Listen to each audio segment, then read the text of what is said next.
Greetings everyone and welcome to my YouTube channel. I'm your host Captain Ryan. Today's YouTube video, I'm just going to continue on this epic roll that I've been on here, and I'm in my Z52.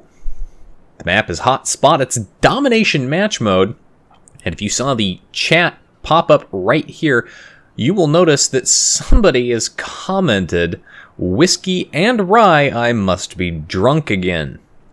Well, as it just so happens, I popped into this ship and popped into a random battle just in time to get dropped into the same battle with several people that I play with.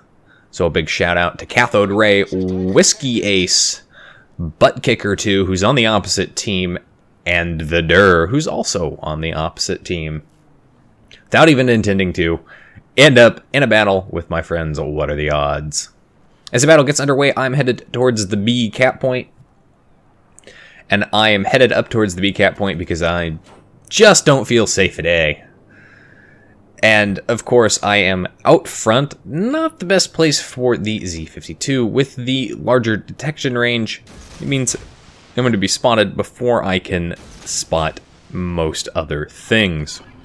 And since not a lot of people tend to play the German destroyers, it definitely means that I'm going to run into something who can see me first.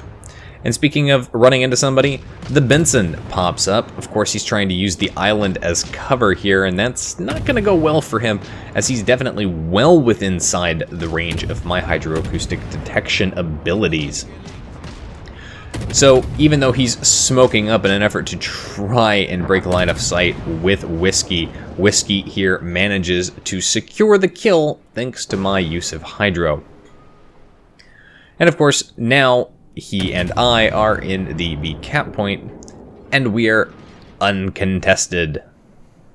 Of course, you do have to be careful because smoke screens are a torpedo magnet, and the enemy team has the destroyer advantage. They had 5 destroyers to my team's 3. And here come those torpedoes. Now, 2 of the enemy destroyers have popped up. That's actually Butt Kicker and the Durr over there, and they've got themselves into a little bit of an issue because they've got themselves a nice smoke screen here, and my torpedoes are already back up again. So I'm gonna go ahead, and I'm looking at the situation, I'm thinking that they're gonna stay in that smoke screen because they've got a plethora of cruisers on my team back over there. So I fire off those torpedoes without fully realizing that that Kutuzov is not only pushing up into their smoke screen, but he is just going straight at it. So I do have to send out a warning to him as he takes out one of the destroyers there, telling him to be mindful of my torpedoes. Basically, I don't want him to stop in the channel there because that's where my torpedoes are going to go. Of course, fortunately for me, the Kutuzov continues forward, so I'm not going to risk a team-killing penalty here. Probably my only mistake in this battle. The Kutuzov runs into the other enemy destroyer, but this could be a bit of a bad thing because that Kutuzov is very, very low health. However, the enemy destroyer not having the best time of it. But enemy destroyer does manage to take out the Kutuzov. Well, somebody manages to take him out, so that destroyer going to survive for that little bit longer. Now, I've got a whole target-rich environment back over here, a bunch of battleships, a couple of cruisers, and there is actually the other destroyer that is back over there as the enemy team loses their 4th destroyer in very short succession here. Well, my team still has all 3 of theirs.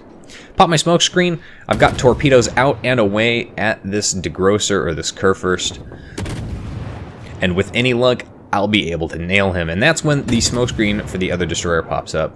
And I managed to set that battleship on fire as I hit him with the first set of torpedoes. Only 1 though, but I managed to hit him with 2 more subsequent torpedoes. Now these torpedoes don't do a lot of damage, but I did cause flooding, and he's on fire in at least 2 places.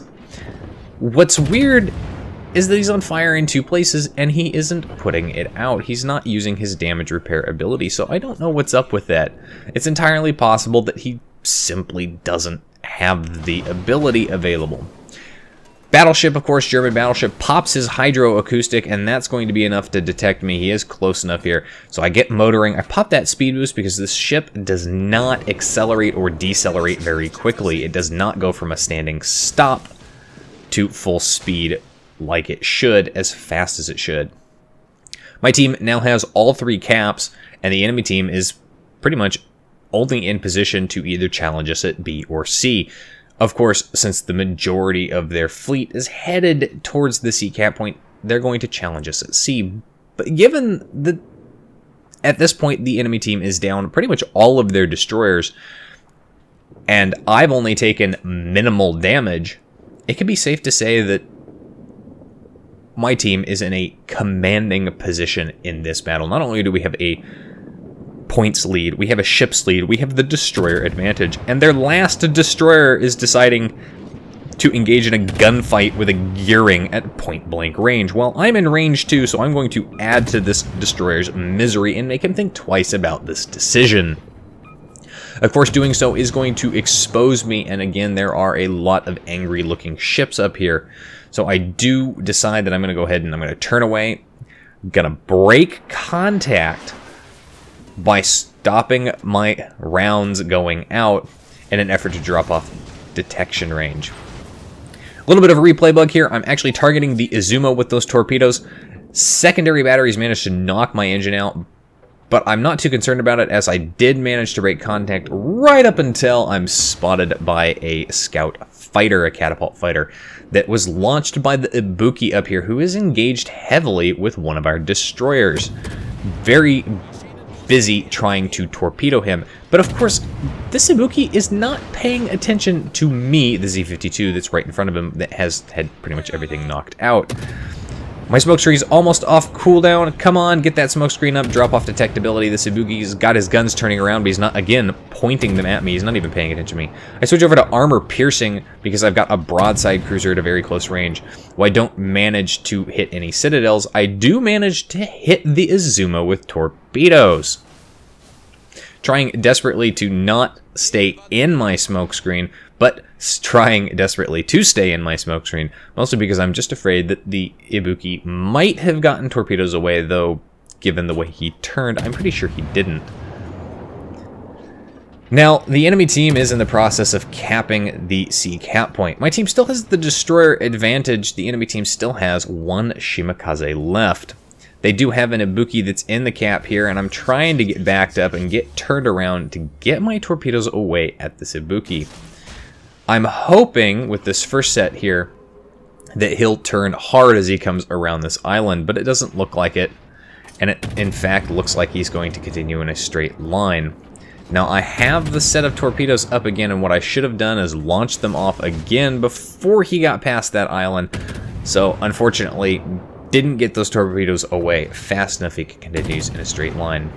Continue putting armor-piercing rounds onto him because, again, broadside cruiser at these kinds of ranges, the armor-piercing is doing a very nice job of consistently penetrating.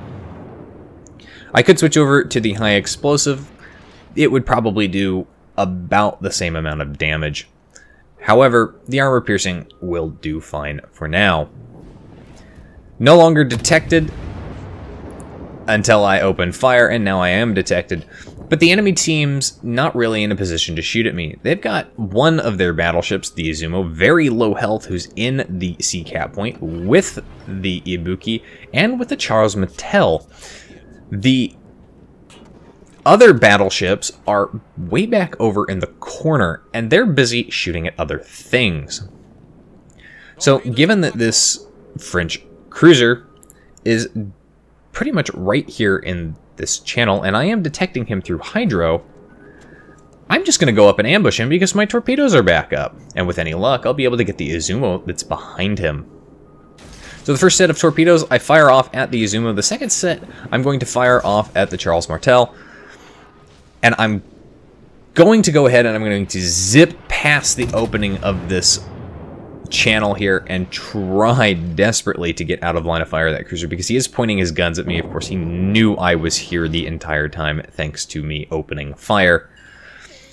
Now, I do manage to hit one torpedo on the Martel, and it looks like the Izumo has actually turned its large ass very quickly and avoided all the torpedoes, but he does get taken out, and now the enemy team only has 25 points left. My team, again, has all 3 caps.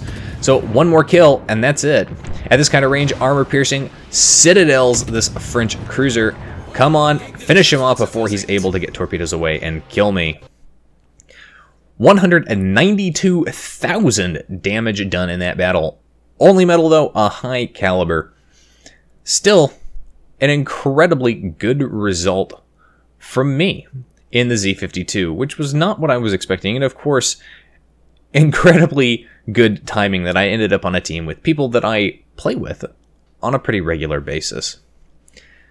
Of course, with 192,000 damage, it's going to put me top of the team for XP earned at well over 2,000 base XP, way up there. And we wouldn't expect anything less.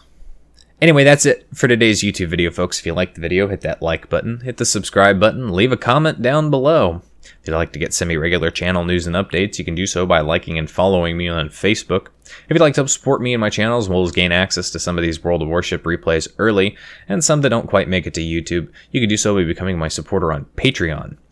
If you've got a World of Warships replay like this one that you'd like to hopefully see featured on my channel with my wonderful voice, you can do so by sending it to my email. And if you'd like to watch me play World of Warships Live, Armored Warfare, among other games, usually Sundays at 10 a.m., you can do so by following me on Twitch. You can find the links for all of those in the video description down below. And as always, I'll see you next time. This is Captain Rye, signing off.